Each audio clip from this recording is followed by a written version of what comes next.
अस्सलाम वालेकुम। कैसे हैं नाज़रीन? उम्मीद करता हूँ खैरियत से होंगे। आज की वीडियो का टॉपिक बहुत ही इंटरेस्टिंग टॉपिक है। आज की इस वीडियो में मैं एक बहुत ज़्यादा कॉमन पूछे जाने वाला जो क्वेश्चन है उसके बारे में बात करूँगा। ये क्वेश्चन ज़्यादातर जो मरीज़ हैं वो डॉक्टर से, मुख्तलिफ़ मेडिकल स्टोर्स वालों से, बल्कि जहाँ से वो दवाई लेते हैं उनसे लाजमी पूछते हैं कि डॉक्टर साहब, ये जो दवाई आप हमें दे रहे हैं ये पानी के साथ खानी है या दूध के साथ? ये बहुत ही कॉमन क्वेश्चन है। बहुत सारे लोग मुझसे ये लाजमी पूछते हैं कि दवाई जो आपने हमें दी है ये पानी के साथ खानी है या दूध के साथ, और दवाई खाकर ऊपर से चाय पी सकते हैं? तो आज की इस वीडियो में हम बात करेंगे कि दवाई पानी के साथ खानी चाहिए या दूध के साथ, और दवाई खाकर चाय पीना कितना ज़रूरी है। तो वीडियो शुरू करने से पहले मेरी आपसे रिक्वेस्ट है कि अगर आपने मेरा यूट्यूब का चैनल सब्सक्राइब नहीं किया हुआ, इसे सब्सक्राइब करें, साथ में बेल के आइकन को प्रेस करें ताकि मेरी इस तरह की इन्फॉर्मेटिव वीडियोस आपको मिलती रहें। तो चलते हैं अपने टॉपिक की तरफ। टॉपिक ये है कि दवाई दूध के साथ खानी चाहिए या पानी के साथ, और दवाई खाकर चाय पीना कितना ज़रूरी है। हमारे यहाँ बहुत सारे लोगों का ये कॉन्सेप्ट है कि दवाई दूध के साथ खानी चाहिए क्योंकि दवाई गर्म होती है, और अगर दवाई खाकर हम दूध नहीं पिएंगे तो हमारे जिस्म में गर्मी हो जाएगी। इसके अलावा बहुत सारे लोग दवाई खाकर चाय पीना लाजमी समझते हैं। वो समझते हैं कि दवाई खाकर चाय पिएंगे तो दवाई सही तरह असर करेगी। तो इन बातों में क्या ठीक है, क्या गलत है, इसके बारे में आज हम बात करेंगे।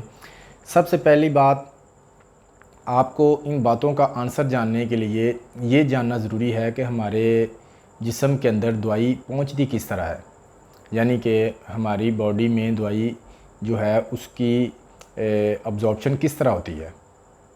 जब भी हम दवाई खाते हैं या कोई सिरप पीते हैं तो हमारे स्टमक से गुज़र कर, हमारे मैदे से गुज़र कर स्टमक से नीचे जो स्मॉल इंटेस्टाइन है, जिसे छोटी आंत कहते हैं, उसमें से खून की नालियों में शामिल हो जाती है। वहाँ से स्मॉल इंटेस्टाइन से हमारी जो दवाई हमने खाई होती है उसकी अब्ज़ॉर्प्शन होती है, और वहाँ से अब्ज़ॉर्ब होकर दवाई हमारे खून में शामिल हो जाती है, और खून में शामिल होने के बाद ये पूरे जिस्म में सर्कुलेशन में आ जाती है, और जहाँ पे इसने असर करना होता है वहाँ जाकर अपना काम शुरू कर देती है।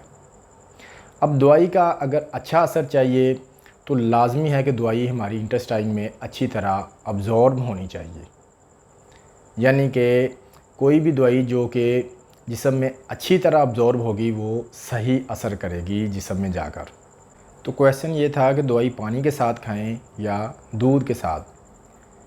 तो इस बात को समझ लें कि जितनी भी अद्वियात हैं इनको अगर आप पानी में डिज़ोल्व करेंगे तो ये अच्छी तरह हल होंगी, और पानी में डिज़ोल्व होकर ये हमारी इंटेस्टाइन में अच्छी तरह अब्ज़ॉर्ब होंगी। अगर अच्छी तरह अब्ज़ॉर्ब होंगी तो सही तरह असर करेंगी।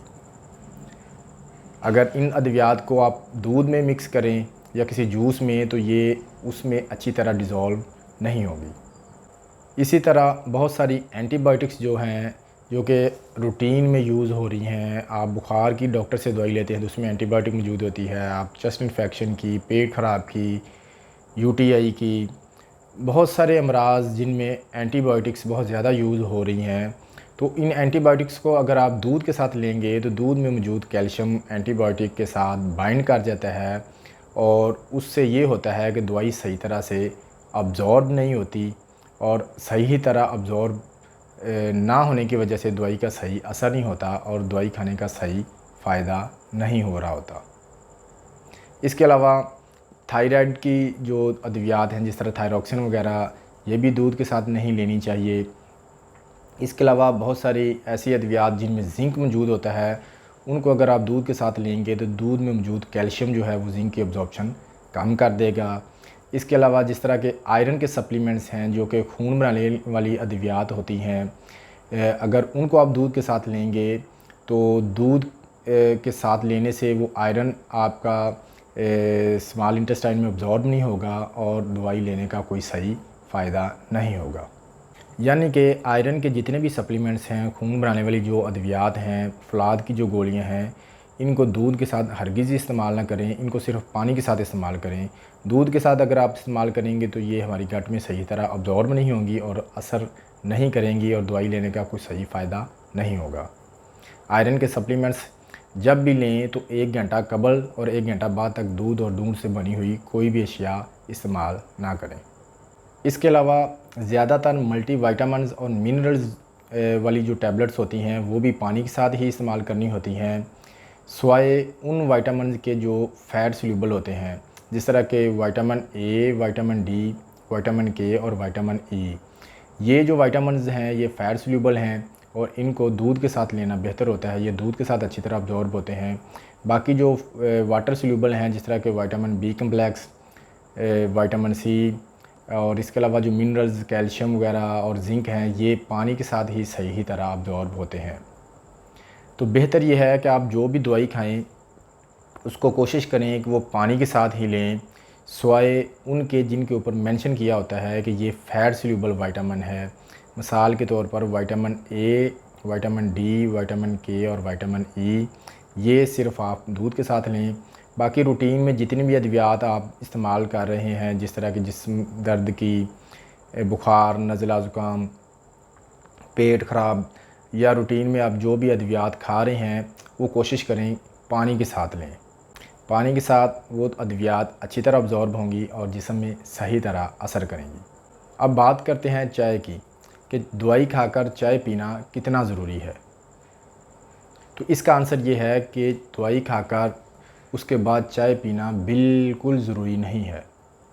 ये लोगों का एक अपना कॉन्सेप्ट है कि दवाई खाई है और चाय लाजमी पीनी है। मैंने नोट किया है बहुत सारे लोगों को स्टमक इशू होता है, किसी को मैदे में तकलीफ़ होती है, मैदे में जलन होती है, मैदे का अल्सर होता है, पेट में गैस, कब्ज़, बदहज़मी जैसे मसाइल होते हैं और वो मुख्तलिफ़ जिस्मानी दर्दों की अद्वियात, मुख्तलिफ़ मैदे की अद्वियात खाकर फिर ऊपर से चाय पी रहे होते हैं और उसका नुकसान ये हो रहा होता है कि उनका मैदा ठीक नहीं होता। वो सारी ज़िंदगी मैदा ख़राब के साथ ही गुजारा कर रहे होते हैं, क्योंकि एक तरफ से दवाई खाते हैं, दवाई जाकर मैदे पे असर करती है, ऊपर से चाय पीकर मैदे को मज़ीद जलाते हैं, मैदे का मज़ीद सत्यानाश करते हैं। इसी तरह अगर एंटी डिप्रेसेंट अद्वियात लेकर इनके साथ अगर आप चाय या कॉफ़ी का इस्तेमाल करेंगे तो इनका असर भी कम हो जाएगा, क्योंकि एंटी डिप्रेसेंट अद्वियात दिमाग को सुकून लाने के लिए इस्तेमाल की जाती हैं। ये अद्वियात एंग्जाइटी और डिप्रेशन में इस्तेमाल की जाती हैं। इनका काम हमारे असाबी निज़ाम में सुकून देना होता है, नींद लाने के लिए, दिमाग को सुकून देने के लिए इस्तेमाल की जाती हैं।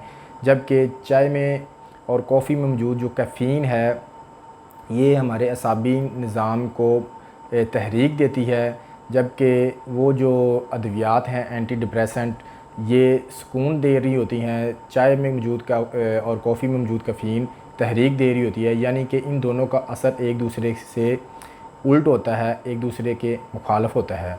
तो अगर इस तरह की अद्वियात इस्तेमाल करके आप साथ चाय या कॉफ़ी पिएंगे तो फिर इन अद्वियात का सही असर नहीं होगा और दवाई इस्तेमाल करने का कोई सही फ़ायदा नहीं होगा। लिहाजा जब भी आप एंग्जाइटी और डिप्रेशन के अद्वियात इस्तेमाल करें तो उसके बाद चाय बिल्कुल ना पिएं। इसके अलावा अगर आपको कोई स्टमक इशू है, आपके मैदे में तकलीफ़ है, दर्द रहता है, मैदे में जलन रहती है, बदहज़मी रहती है, तो फिर भी दवाई खाकर आप चाय हरगिज़ ना पिएं। तो आखिर में आपको मैं शॉर्ट अल्फाज में ये बता दूं कि जितनी भी आप रूटीन में अद्वियात यूज़ कर रहे हैं, जो कि आम रूटीन में आप नज़ला ज़ुकाम, बुखार, खांसी, पेट ख़राब, जिस्मानी दर्दों की, मैदे की अद्वियात जो आप इस्तेमाल करते हैं, इनको पानी के साथ लें। अगर आप कोई मल्टीविटामिन खा रहे हैं तो उसे भी पानी के साथ लें, सिवाय उन विटामिन के जो कि फ़ैट सोल्यूबल हैं, जिस तरह के विटामिन ए है, vitamin D, vitamin E, vitamin के। ये जो विटामिन्स हैं इनको सिर्फ दूध के साथ लें, बाकी जितने भी विटामिन्स हैं, जितनी भी अद्वियात हैं उनको पानी के साथ लें। और रह गई बात चाय की, तो कोशिश करें कि दवाई खाकर फ़ौरन ऊपर से चाय ना पिएं। दवाई खाकर 1 घंटा बाद अगर आपने चाय लाजमी पीनी है तो 1 घंटा बाद चाय पिएं। और अगर आपको कोई मैदे का इशू है, कोई मैदे में तकलीफ़ है, कोई मैदे में जलन रहती है, बदहज़मी, तेज़ाबियत वगैरह का मसला रहता है, तो फिर दवाई खाने के बाद चाय हरगिज़ ना पिएं। फिर दवाई खाकर उसके 1 घंटा बाद आप दूध पी सकते हैं। उम्मीद करता हूँ ये वीडियो आपके लिए इन्फॉर्मेटिव होगी, आपको इससे फ़ायदा होगा। ये वीडियो आपको अगर अच्छी लगे तो इसे लाइक और शेयर ज़रूर कीजिएगा। मज़ीद इस तरह की वीडियोज़ देखने के लिए मेरे यूट्यूब का चैनल विज़िट करें। आपसे मुलाकात होगी किसी और वीडियो में नए टॉपिक के साथ। अल्लाह हाफ़िज़।